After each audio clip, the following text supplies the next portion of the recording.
अवधूत चिंतन श्री गुरुदेव दत्त. श्री स्वामी समर्थ. माझ्या स्वामी भक्ती चॅनलमध्ये सर्वांना नमस्कार. स्वामी महाराजांच्या कृपेने तुमच्या सर्व चांगल्या इच्छा पूर्ण होत ही स्वामी महाराजांच्या चरणी प्रार्थना करते आणि आजच्या या नवीन व्हिडिओला सुरुवात करते.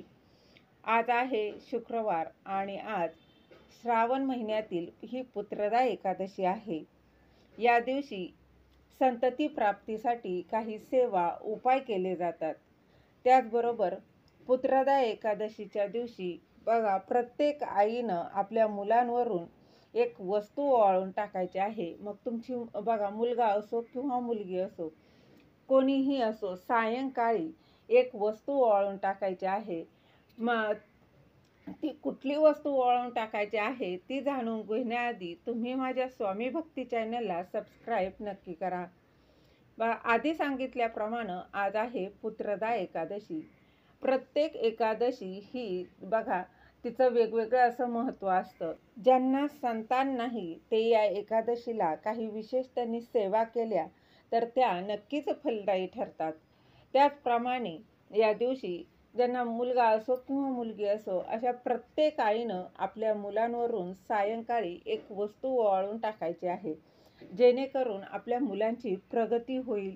त्याचबरोबर आपल्या मुलांचा तापटपणा असेल, हट्टीपणा असेल, तो त्यांचा चिडचिडेपणा असेल, तो कमी होईल. बघा, कधी कधी असं होतं की आपली मुलं खूप अभ्यास करतात, परंतु त्यांचे ऐन परीक्षेच्या टायमात त्यांच्या लक्षात राहत नाही, केलेला अभ्यास त्यांच्या ध्यानात राहत नाही. त्याचप्रमाणे तुमची मुलं जर जॉब करत असतील तर तिथे देखील त्यांची म्हणावं अशी प्रगती होत नाही, कुठेतरी त्यांची प्रगती ही थांबलेली असते. अशा वेळी ते अयशस्वी ठरत असतात. तेव्हा ह्या असे काही उपाय जर केल्या तर त्याने नक्कीच त्यांना यश हे प्राप्त होणार आहे. बघा, असे काही उपाय असतात ना, ते एकदा करून चालत नाही, त्याच्यात सातत्य ठेवणंही तितकंच महत्त्वाचं आहे. आणि कुठलीही उपाय म्हणा किंवा सेवा म्हणा, आपण जेव्हा करत असतो ते अगदी श्रद्धेने, विश्वासाने केलं तर ते नक्कीच फलदायी ठरत असतात. तर आज पुत्रदा एकादशी अत्यंत महत्त्वाची आणि अशी ही एकादशी आहे.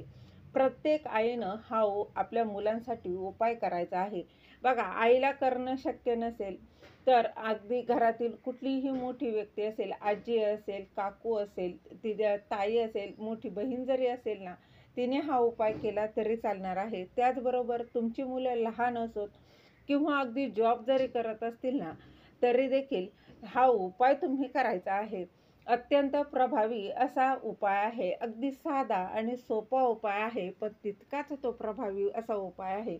बघा, कधी कधी आपली मुलं खूप चांगला अभ्यास करत असतात, अगदी व्यवस्थित असतात, परंतु एखादी जर व्यक्ती आली आणि ती येऊन गेल्यानंतर आपली मुलं हा चिडचिडेपणा त्यांचा वाढलेला असतो, त्यांचा रागीटपणा वाढलेला असतो. म्हणजेच काय, तर त्यांना नजर दोष जो आहे तो लागलेला असतो.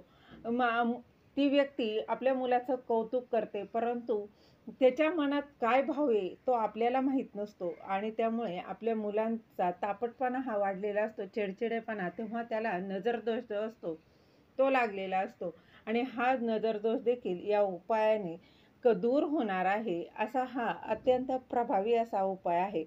तर बघा, काय करायचं आहे, दिवे लागणीच्या वेळी जर हा उपाय केला तर अतिशय उत्तम.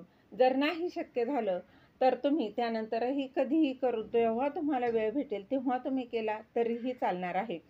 परंतु दिवे लागण्याची वेळ ही लक्ष्मी येण्याची वेळ असते, त्यामुळे शक्यतो जास्तीत जास्त दिवे लागणीला हा उपाय करण्याचा प्रयत्न जरूर करा.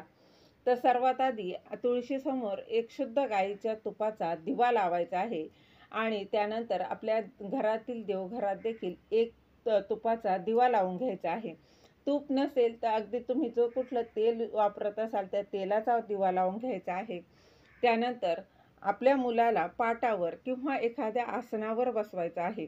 आता हे मात्र लक्षात घ्या, जमिनीवर मुलाला बसवायचं नाही. तुम्हाला एक मुलगा असो, दोन मुलगा असो, तीन असो, कितीही मुलं असू द्यात, परंतु एकाच उपाय केलेली वस्तू त्यालाच वापरायची आहे, दुसऱ्या मुलाला दुसरं घ्यायचं आहे, हे मात्र लक्षात घ्या. आणि आपल्या मुलाचं तोंड हे दक्षिण दिशेकडे होणार नाही याची विशेष काळजी घ्यायची आहे.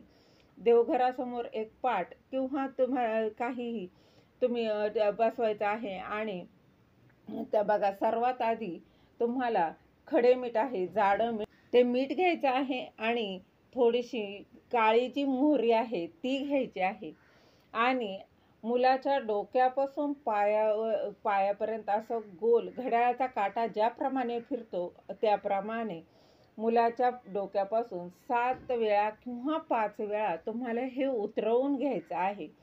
आणि उतरवत असताना बघा सगळा पॉझिटिव्ह विचार करायचा आहे. माझ्या मुलाची प्रगती होत आहे, माझ्या मुलाचा हट्टीपणा कमी होत आहे असा विचार करायचा आहे.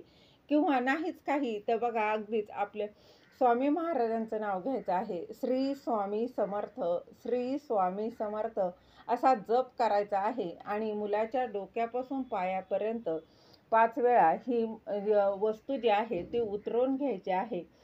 त्यानंतर बघा गावी चूल असते, त्या चुलीमध्ये टाकलं जातं, परंतु ते शक्य नसेल तर तवा जो आहे तो एकदम कडकडीत तापवायचा आहे आणि त्यावर हे मीठ आणि मोहरी टाकली तरी चालणार आहे.